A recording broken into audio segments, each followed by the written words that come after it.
नमस्कार। आज मैं ग्रेट पोस्ट न्यूज़ की तरफ से आप लोगों को हमारे चैनल को रेगुलर देखने में और हमें प्रोत्साहन देने में जो आपकी सहयोग है उसके लिए बहुत बहुत धन्यवाद। आज हम बात करेंगे जो रिसेंटली हमारा जो पहलगाम में जो 22 अप्रैल को 26 लोगों की बहुत बर्बरता से हत्या किया गया। तो ये जो टेररिस्ट अटैक था, ये सभी को पता है कि ये पाकिस्तान की सपोर्ट से ही सारे कुछ हुआ है। और जब से 370 हटा है और इन लोगों ने और कोई मौका इनको नहीं मिला और ये देख रहे थे कि कैसे भी यहाँ पे एक अनरेस्ट करके यहाँ पे इस टाइप की एक मुद्दा उठ करके लोगों के बीच में एक भय का सृष्टि करे। जो वहाँ पे आज की डेट में जो टूरिस्ट प्लेस इतना बढ़िया सा हो चुका था, करोड़ों लोग आने लगे थे, तो इनको एक बार में इन्होंने सोचा कि इस टाइप की चीज़ें करके इसको बंद कर दिया जाए। और ये जो है इनके ये भूल गए कि इंडिया का एक सहनशील का एक लिमिट है और आज की डेट में मोदी गवर्नमेंट है।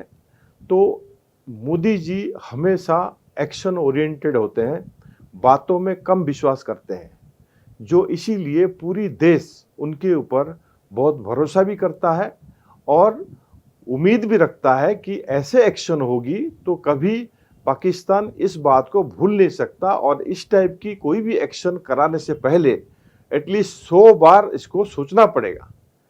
तो इसीलिए जो पूरे देश भर में हर गली नुक्कड़ में आपको ये दिखाई दिया होगा। आज कैंडल मार्च है, कल सुख सभा है, सब जगह है। तो मतलब हिंदू, मुस्लिम, सिख, ईसाई जितने भी यहाँ पे रहते हैं, जिस धर्म के भी लोग रहते हैं, सबके लिए ये दुख जो है एक बराबर था। और देश के लिए एक नेशन फास्ट के हिसाब से सारे लोग आगे आके यही उम्मीद कर रहे थे कि इस बार पाकिस्तान को किसी भी हालत में नहीं छोड़ा जाना चाहिए, एक सख्त कदम उठाना चाहिए।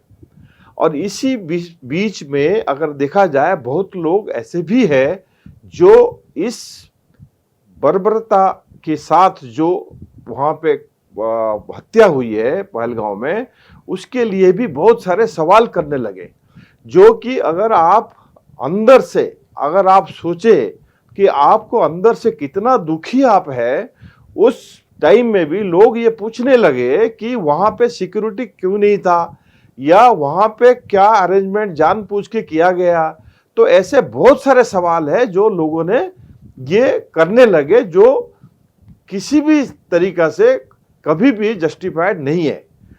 कभी भी ऐसे सिचुएशन कंट्री के ऊपर आती है तो हम लोग सारे मिलके, और ये दुख जो है सबके लिए होता है, तो सारे उस दुख को सारे जो आपस की जो रंजिशें है वो भूल के सारे पॉलिटिकल पार्टीज जितने भी है वो सारे एक साथ आ गए। लेकिन कुछ चंद लोग ऐसे भी है यहाँ पे जो इनको हम कहेंगे वो देशद्रोही जो है वो अंदर की वही है। यहाँ पे अगर आप मुगल से लेकर ब्रिटिश से लेकर चाहे किसी भी पुराने हिस्ट्री आप उठा लीजिए, अगर भारत को बर्बाद किसी ने किया है तो इसके अंदर जो बैठे हुए गद्दार उन्होंने ही किया हुआ है। तो बजाय ये गवर्नमेंट को शक्ति देने की, जब गवर्नमेंट को जो है सपोर्ट करने की, ये लोग बहुत सारे ऐसे हैं जो इसकी अगेंस्ट में कोई ना कोई कमियां ढूंढने लगते हैं। लेकिन उन कमियां करने के बावजूद भी, बताने के बावजूद भी, इस गद्दारों की बातों के ऐसे नैरेटिव फैलाने के बावजूद भी, जो गवर्नमेंट है, जो मोदी गवर्नमेंट है, ये हमें पता है कि कभी बहुत सारे कैलकुलेटेड वे में चलते हैं। और हमारी जो सैन्य का पराक्रम है, चाहे वो एयरफोर्स हो, चाहे नेवी हो, चाहे नॉर्मल आर्मी हो, तो तीनों की तीनों शक्ति जो है हमारे आज की डेट में इतने सुदृढ़ है, इतने शक्तिवान है, तो ये हमारे सामने पाकिस्तान कुछ भी नहीं है। चाहे पाकिस्तान ब्लैकमेल करता रहा कंटिन्यूअसली कि वो न्यूक्लियर पावर उनके पास है, तो यहाँ पे न्यूक्लियर में जा सकते हैं इस वार, उसमें न्यूक्लियर वार में, फिर भी हमें पता था कि ये एक गिदड़ भक्ति है, मतलब जो ऐसे ही बातें हैं इनका हवा में, जो वो कभी वो कर नहीं सकते, उनका कैपेसिटी है नहीं। फिर भी इसके बाद हम जब यहाँ के पूरे देश इसको वेट कर रहे थे, तो हमारे गवर्नमेंट, तो मोदी जी का डिसीजन जो था इतना फर्म था, तो 7 मई को इन्होंने ऑपरेशन सिंदूर लॉन्च कर दिया।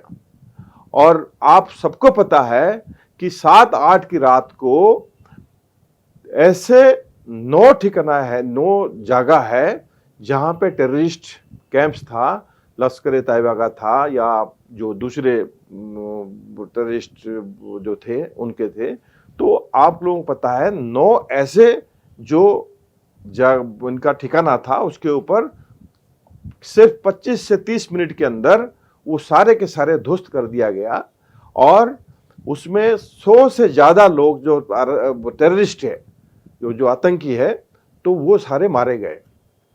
और इसमें पूरे देशवासी इतना खुश हुए कि इनकी दिल से जो जैसे ठंडक पड़ना होता है, लगा कि सबके दिल में वो ठंडक पड़ गया। और 26 जो हमारे जाने गई और जिनके परिवार वाले हैं, तो उनके भी दिल में वो सुकून बैठा कि एटलीस्ट ये तो आज वापस नहीं आ सकते, लेकिन आज जो इंडिया ने एक्शन लिया और इनकी आतंकियों को वहां पे मार डाला और इनकी जो आतंकी के ठिकाने जितने थे इनका जो बर्बाद कर दिया, तो उसमें सारे लोग, पूरे इंडिया का, खाली देशवासी नहीं, पूरे वर्ल्ड में मैक्सिमम कंट्रीज खुश इसलिए थे क्योंकि ये पाकिस्तान जो है एक आतंकवाद का एक मशीन है जहां से आतंकी पैदा होते हैं।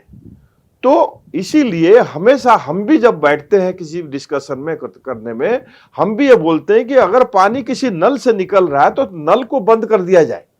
तो यहाँ पे पाकिस्तान एक नल है जिसमें से आतंकी ही पैदा होते हैं। तो इसीलिए तो मोदी गवर्नमेंट ने, जो हमारा पराक्रमी जो आर्म फोर्सेस है, तीनों ने जो वहां पे एक्शन लिया ऑपरेशन सिंदूर, उसमें लगभग मैक्सिमम उनका जो आतंकी ठिकाने है, तो वो सारे के सारे बर्बाद कर दिया। अब इसके बाद हम आते हैं तो पाकिस्तान के गवर्नमेंट के पास और कोई रास्ता नहीं था, क्योंकि उनके पब्लिक को दिखाने के लिए इनको कुछ करना था। इनको पता भी था कि ये कुछ कर नहीं सकते। तो इन लोगों ने इमीडिएटली जो रिटेलिएशन में, तो हमारे पूरे जितने भी यहाँ पे बॉर्डर एरियाज है, एलओसी में इन्होंने सीलिंग करना शुरू कर दिया। और जितने भी वहां पूंछ एरिया है वहां पे काफी लोगों को नुकसान भी हुआ है। और उसके बाद भी रात के अंधेरे में इतने सारे ड्रोन और इनका हवाई हमला वो शुरू हो गया। और इसके तो इनको पता नहीं था कि हमारा जो डिफेंस सिस्टम है, एयर डिफेंस सिस्टम है, वो इतना शक्तिशाली था, तो इसमें एक भी हमारे यहाँ पे नहीं गिरा पाए और वो ऊपर ही सारे नष्ट कर दिया गया। और उसके साथ भी चाहे इनका J-17 हो चाहे F-16 हो, तो ये भी हम उसको मार गिराया गया और उनका पायलट को भी एक यहाँ पे अरेस्ट करा लिया गया। तो उसके बाद भी उनकी कंटिन्यूअसली चलता रहा। लेकिन इंडिया की लाख कहने के बावजूद भी, वार्निंग देने के बावजूद भी, तो ये इसमें बाज नहीं आए। तो फिर इंडिया की जो एक्शन इसके बाद था, तो वहां पे जो इनकी मेजर एयर बेसेस थी, तो सिर्फ 90 मिनट के अंदर इनकी 11 air bases, major air bases जो है, इसको कंप्लीटली ध्वस्त कर दिया गया। उसके बाद जब ये हुआ तो इनका जो न्यूक्लियर स्टॉक जहां पे इनकी ऑपरेशन होता है, तो किराना हिल्स, तो इसको छोड़ के बाकी सब जगह हुआ। लेकिन अभी पता लग रहा है कि वहां भी हुआ है और वहां से रेडिएशन शुरू हुआ है। तो ये सब होने के बाद वो पाकिस्तान इतना तिलमिलाया गया था, तो वो अभी सारे वर्ल्ड में काफी देशों के साथ घूम के वहां पे रिक्वेस्ट करने लगा कि कैसे भी इसको सीज फायर कर दिया जाए। पर एक बात मैं भूल गया, तो ये अटैक करने से पहले जो हमारा एक्शन लिया गया था, ट्रेड खत्म हो गया था, यहां से पाकिस्तान से जो रह रहे थे इनको 45 मतलब 24 आवर्स के अंदर यहाँ से निकलने के लिए ऑर्डर दिया गया था। यहाँ से जो हाई कमीशन की जो कैपेसिटी है वो कम कर दिया गया था। सिंधु जल का जो है जो उसका पानी बंद कर दिया गया था। तो ये जो मेजर थे, ट्रेड कंप्लीटली बंद हो गया था। तो एवरीथिंग, अभी तो ये भी हो गया कि वहां से पार्सल हो, मेल हो, तो एवरीथिंग स्टॉप्ड। खाली डायरेक्ट भी नहीं, वो जो इनडायरेक्टली भी होता है किसी दूसरे देश की तरफ से, तो वो भी बंद हो गया।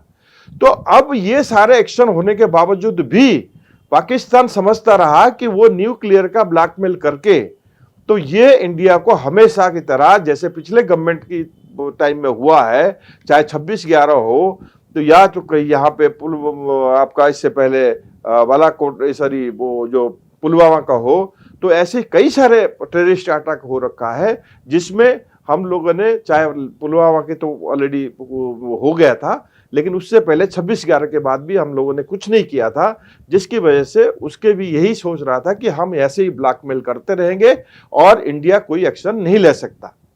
लेकिन अब इतने जोर से, इतने तगड़ा जो यहाँ पे एक्शन हुआ है, तो उसमें जब वो जाके चारों तरफ घूमने लगा है, तो अब जो डीजीएमओ लेवल की जो डिस्कशन है, तो इन्होंने अपने यहाँ पे कांटेक्ट किया है और 1-2 बार कांटेक्ट करने के बाद तब जाके ये सीज फायर की गुहार लगाया, तो उसके बाद सीज फायर हुआ है।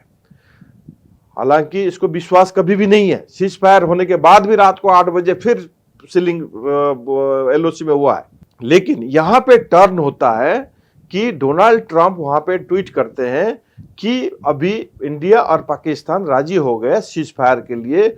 लेकिन उसमें अगर ट्वीट की अगर वर्डिंग देखेंगे कि उसमें जैसे कॉमन सेंस और इनकी अप्लाई करके आपस में सूझबूझ से इन्होंने दोनों राजी हो गए कि सीज फायर करने के लिए। और उन्होंने कहा कि इनको ट्रेड की धमकी, मतलब ट्रेड के ऊपर इनके लिए इंडिया के ऊपर ये कोई भी एक्शन लेगा या उस पर जो भी उनकी तरफ से होगा तो वो करेंगे, तो इसीलिए इंडिया भी उसिरवा। लेकिन ये पूरा झूठ है। कभी भी इंडिया थर्ड पार्टी निगोशिएशन किसी भी चीज पे एक्सेप्ट कभी नहीं किया, ना करेगा। और कश्मीर के मुद्दे में तो बिल्कुल भी नहीं, जो कभी भी हम लोगों ने किसी तीसरी कंट्री का मीडिएशन कभी वो एक्सेप्ट किया ही नहीं। लेकिन फिर भी बहुत सारे चीजें ऐसे डाउट होता है, लोग अभी सोशल मीडिया में बहुत सारे चलता है कि डोनाल्ड ट्रंप ने ऐसे ट्वीट किया क्यों। ये सच है कि उनका वाइस प्रेसिडेंट यहाँ पे आए या बात हुई या उनके, ये भी पता लगता है कि यूएस का एक एयर फोर्स की विमान भी वहां पे उतरा देखने के लिए कि रेडिएशन के लिए या मुआयना करने के लिए, वो भी हुआ, वो सब कुछ हुआ। लेकिन वो इंडिपेंडेंट है। डोनाल्ड ट्रंप ने कभी मीडिएशन किया नहीं, ना भारत इसको एक्सेप्ट कभी किया है और ना करेगा। और इसकी जो पुष्टि है, अगर आप देखेंगे पाकिस्तान चाहे कितने भी फॉल्स नैरेटिव यहाँ पे दिया है कि इंडिया का इतने एयरबेस नुकसान कर दिया, बहुत सारे अटैक कर दिया, वो सारे झूठ है।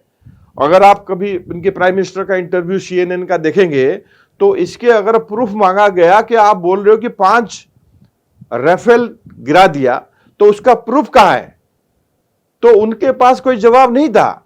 वो बोल रहे थे कि भाई सोशल मीडिया में आ रहा है।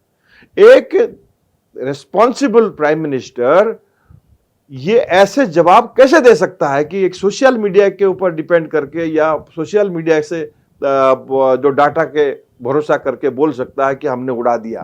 तो इनकी जो फॉल्स नैरेटिव है वो हमेशा फॉल्स ही होता है, ये दिखाई देता है, वो पता लगता है, उनके पास कोई एविडेंस नहीं होता। और उसके बाद ये सब घटना के बाद, और ये क्या रीजन है, डोनाल्ड ट्रंप ने क्यों बोला, कैसे बोला, क्या स्थिति है, तो वो जाने। लेकिन कोई भी मीडिएशन डोनाल्ड ट्रंप का या अमेरिका का दबाव भारत के ऊपर कभी आ नहीं सकता, ना मोदी गवर्नमेंट के ऊपर आ सकता, ना मोदी जी के ऊपर आ सकता है।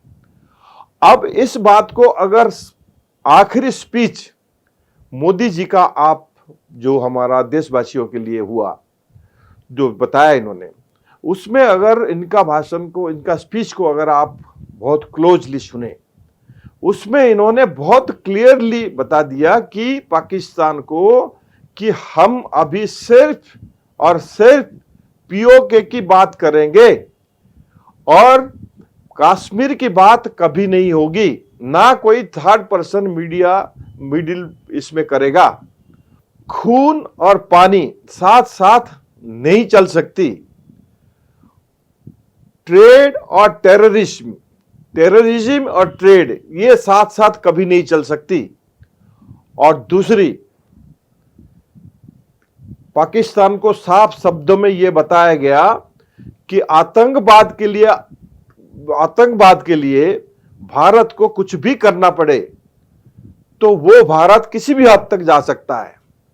और आज पाकिस्तान को यह पता लग गया कि भारत की क्षमता क्या है और भारत की जो विदेश नीति क्या है, और भारत कभी भी पहले किसी के ऊपर अटैक नहीं करता, ना करेगा। और लेकिन अगर पाकिस्तान दोबारा किसी भी तरह किसी भी आतंकी हमले में इन्वॉल्व हुआ और भारत में ये दोबारा हुआ, ये मोदी जी ने बहुत क्लियर कर दिया कि अभी दोबारा तो पाकिस्तान का नामो निशान मिटा दिया जाएगा, नक्शा में पाकिस्तान रहेगा नहीं। और ये पाकिस्तान को अच्छी तरह समझ लेना चाहिए। और मोदी जी की जो स्पीच है, जो 20-22 मिनट का स्पीच है, अगर ये पाकिस्तान की जो लोग हैं वो सुने, अगर वाकई में देखा जाए पाकिस्तान की जो आम आदमी है या इंडिया का जो आम आदमी है, आपस में इन लोगों की कोई भी दुश्मनी नहीं है। लेकिन पाकिस्तान में जो ये आतंक को जो पालते हैं, जो आतंक के लिए पनाह देते हैं और जो दूसरे देश में आतंकी को भेजते हैं, और ये जो आज की डेट में इनका जो है वो आप समझ लीजिए पूरे देश में आर्मी होता है। लेकिन पाकिस्तान एक ऐसा देश है जिसमें आर्मी के पास एक देश है। मतलब इनकी पूरी जो पाकिस्तान है तो वो दिखावा के लिए इनका कैबिनेट मिनिस्टर्स है वो सारे हैं। लेकिन पाकिस्तान की जो एडमिनिस्ट्रेशन है, जो देश चलता है, वो आर्मी के अंडर चलता है। और जो वहां पे आर्मी हमेशा स्ट्रांग होता है और वो देश चलाता है, और वो चाहते हैं कि इनके हाथ से कभी ये ताकत, इनका जो शक्ति है वहां के चलाने के लिए, वो कभी ना जाए। इसीलिए वो जो आम आदमी के लिए जो ये अपना परेशानी ये मोल लेते हैं। आप ये देखिए जो अभी जो जितना भी एयरबेसेस पे अटैक हुआ, एक एक करके अगर हम बात करेंगे तो उसमें इतना नुकसान हुआ है, तो इसको उभरने के लिए, इसको ठीक करने के लिए इनको कई सालों लग जाएंगे। लेकिन अगर उसके बावजूद भी कुछ चीजें ऐसे भी था कि अगर जैसे आईएमएफ से इन्होंने $1 बिलियन इनको मिला। आप लोगों को पता है कि अमेरिका का पॉलिसी हमेशा क्लियर कभी नहीं होता।